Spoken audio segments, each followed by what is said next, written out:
She's the penultimate comic of the night. Give it up for Mary Spadero.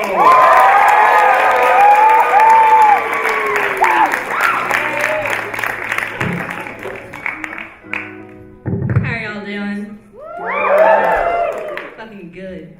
I'm very happy to be here. I'm happy to be at Emerson in general. I'm coming up on the end of my freshman year, and it's hard to choose what my favorite part of college has been so far. The free on-campus therapist, or that guy in my improv class who explained consent to me yesterday.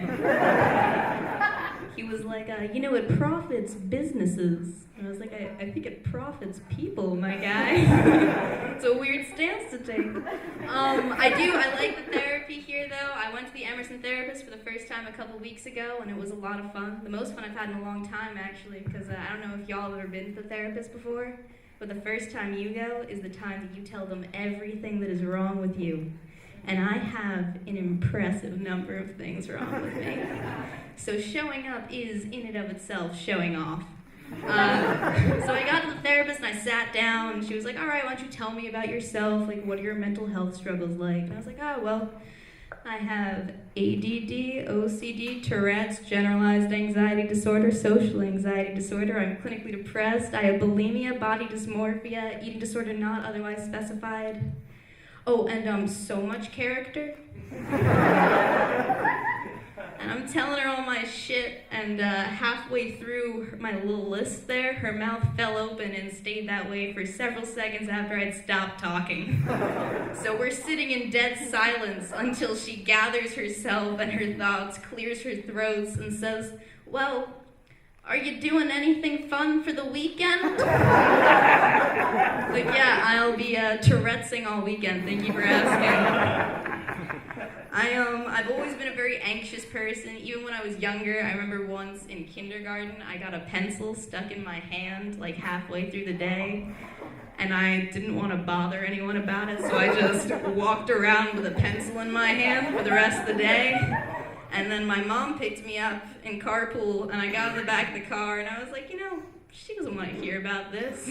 So I drove home with a pencil in my hand, and then I walked in my front door and I saw my brother for the first time that day. He was maybe 9, I was 6, and he looked at me and he immediately points at my hand. He goes, human pencil case. And then he ripped the pencil out of my hand, gave it to me, and I used it for a crossword. The moral of that story is you should not send your children to private school because you're spending extra money for teachers to not notice when your 6-year-old impales herself midday. I like living in Boston a lot. I really like the city. I like to walk in the Common. I really like to walk in the Common alone at night with headphones on when I'm really high, which sounds dangerous, because it is, but it doesn't feel dangerous. Like when I'm by myself in the Common, I don't feel unsafe. It's when I get to a street corner and other people join me that I start to get antsy. Like when it's me and 4 dudes on the corner of Tremont at like 11 at night, that's when I'm like, ooh, the optics on this one aren't great. Just because, like, realistically speaking, there's nobody who I can best in a physical fight. And, it's something I just have to learn to live with and deal with and know that, like, if I was a Pokemon, I would be the Magikarp. Do y'all remember the Magikarp, motherfucker? He's a fish. He has one move, the move is Splash, and it does 0 damage. Take that, rapists and murderers. I'd like to quickly play a song for y'all, if that's okay. This is a song, it comes from a really deep spot, and I hope you enjoy it. It's called Anal. Ow.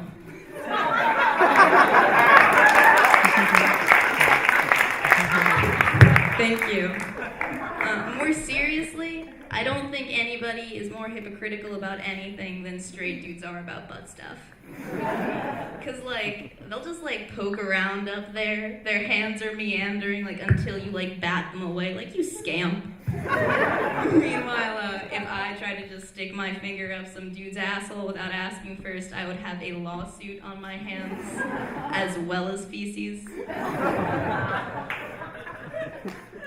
Any of you guys ever go to sleepaway camp? Yeah. I went to sleepaway camp and I liked it a lot. My favorite part of sleepaway camp was not the, fuck you. It was not the people or the activities, it was the food. Because I was a chubby kid, which meant that my mom used to monitor everything that I ate. But at camp, there were no rules.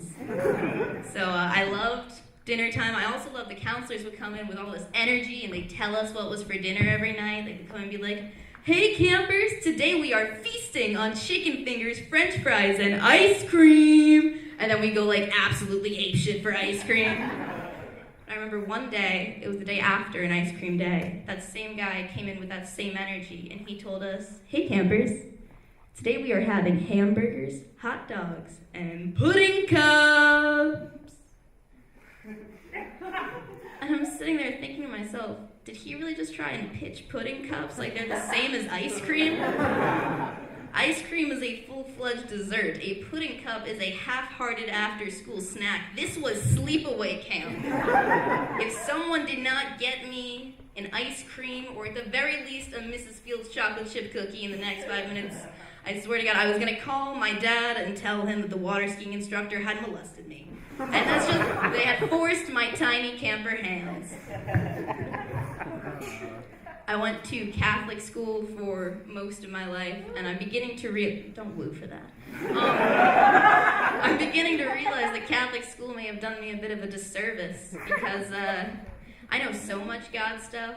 Like, I know all my prayers, I know 2 in Spanish, I know my Stations of the Cross. I can find any Bible verse in under 32 seconds. I have been timed.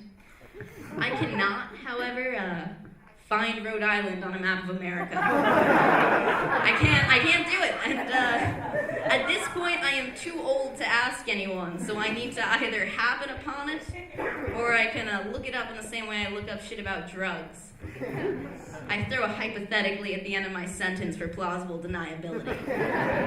So it's shit like, how to make canna butter, hypothetically, and where is Rhode Island, hypothetically.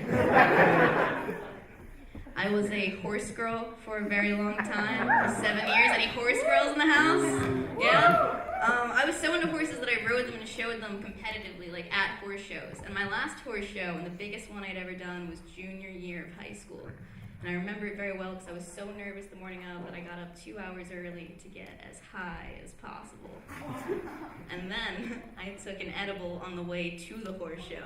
So when I got there, I was feeling real nice.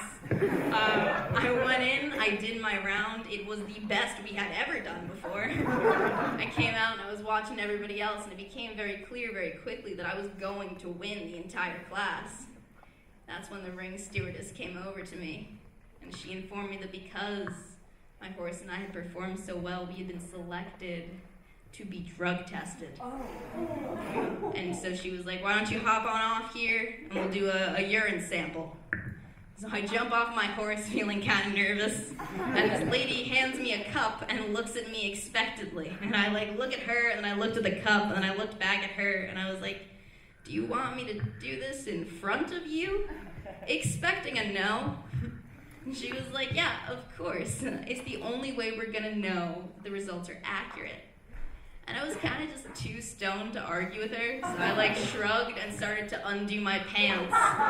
When my trainer reaches out to me and she goes, Mary, no, it's for the horse." So